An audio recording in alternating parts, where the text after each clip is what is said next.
Hi, this is my first video. I don't have much to go off of with like a community, but I've been wanting to do this for a while. I was about to take a nap on that floor over there, and then I decided I was thinking about it so much I might as well just go for it. I'm gonna be trying to look at like some philosophical-esque arguments against atheism or for Christianity or any other religion and just discussing them. I like doing this to myself. I talk in my head so much, it's like I might as well put it somewhere to look back on later. Worst case scenario, I don't know, my entire future career is ruined, tarnished because of this. But I'm just gonna go into it. Alright, so number one is the fine-tuning argument. The universe's physical constants, gravity, cosmological constant, etc., are so precisely calibrated that life could not exist if they were even slightly different. This suggests intentional design. I'm gonna steal something I watched in a debate once, where it's water conforms to the shape of a puddle does not conform to the shape of like the water falling into it. Our lives do exist in a very exact universe that with the slightest degrees off of anything, we wouldn't be here. That doesn't imply any sort of divine intervention. It only implies that we were able to develop based on the variables that were given to us in this universe.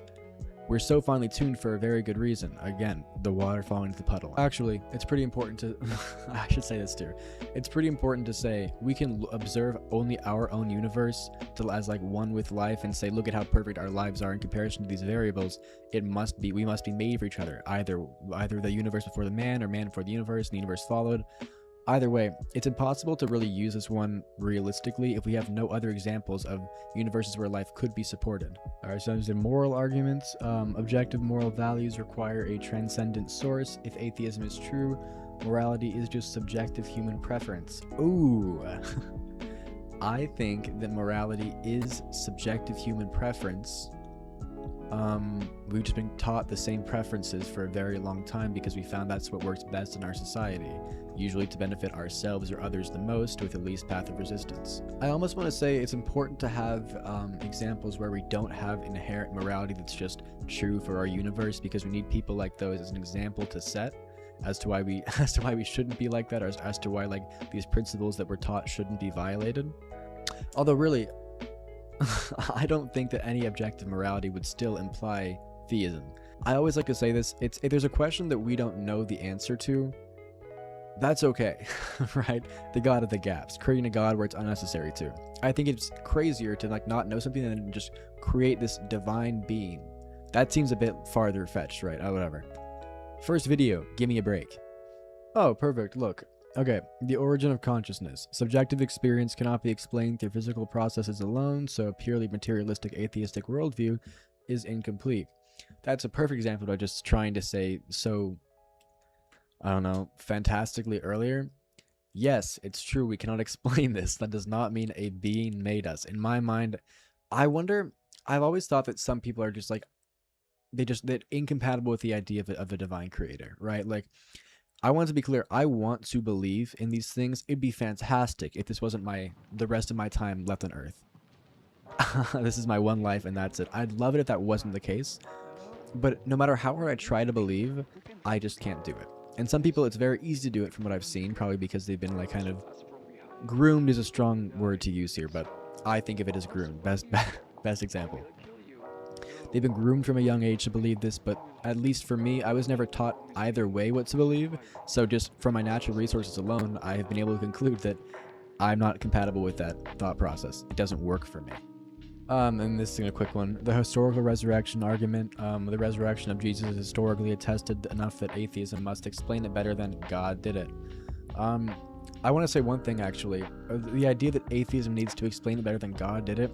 The burden of proof is not on the atheists or people that just aren't theists overall.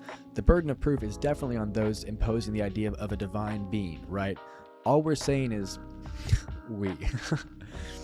Anyone who isn't theistic, all that they would be saying is just that we aren't trying to convince you of anything that we haven't seen. You are trying to convince us of that, therefore the burden of proof is on you.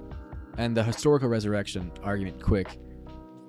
Eyewitness testimony means nothing. It doesn't mean anything in court today, depending on who you ask, but like relatively speaking, hard evidence is never seen as eyewitness testimony. That's so easily changing, especially during the time that this historical resurrection be happening.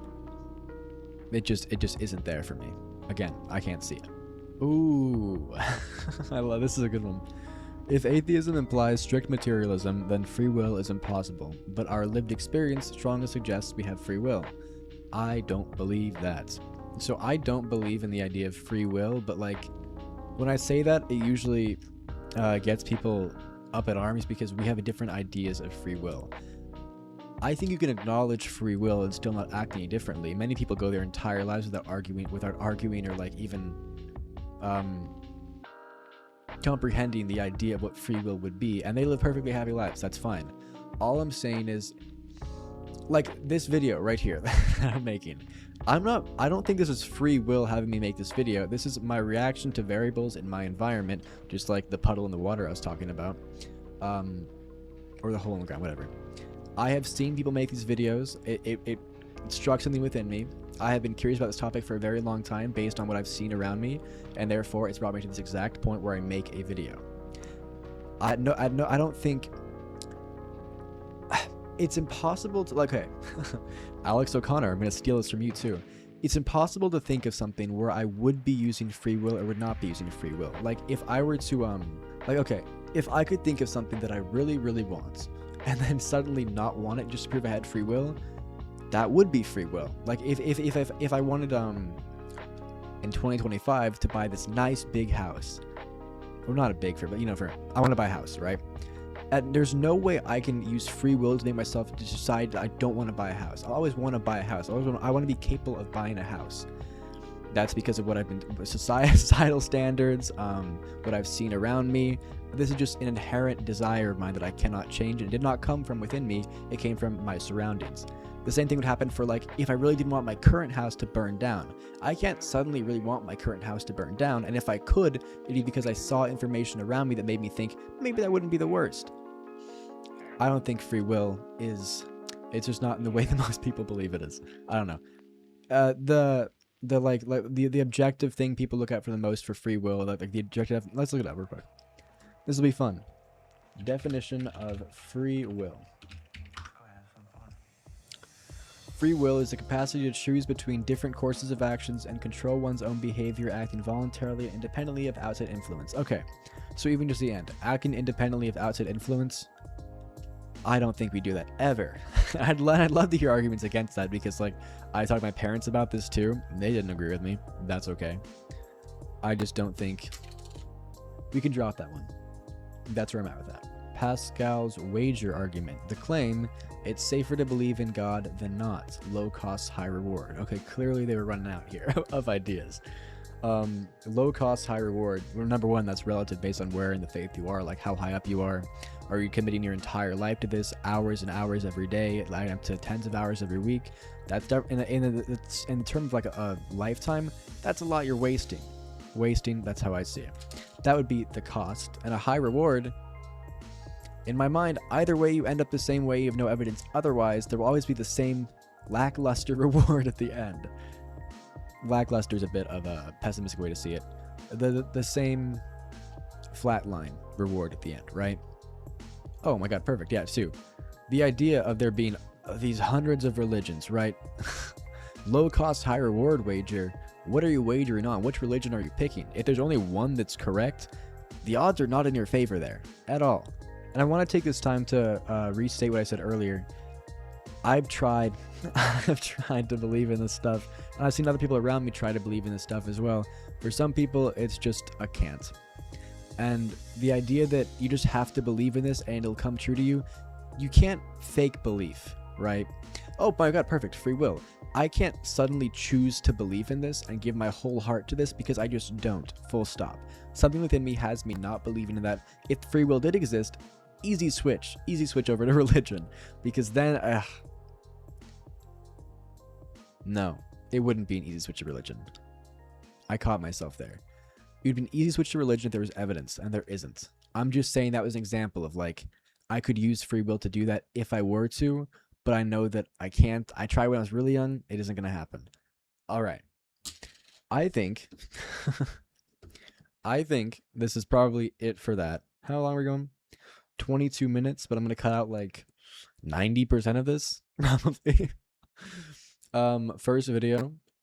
I'm sorry for any please ask clarifying questions in the comments. I'm gonna have to cut out my random long pauses and staring at my wall here and all the smudges on it. So it might be choppy. It might be hard to comprehend. My bad. Comprehension comments. Come on. Thank you for watching. Maybe more in the future. I don't know. I got bored, kind of.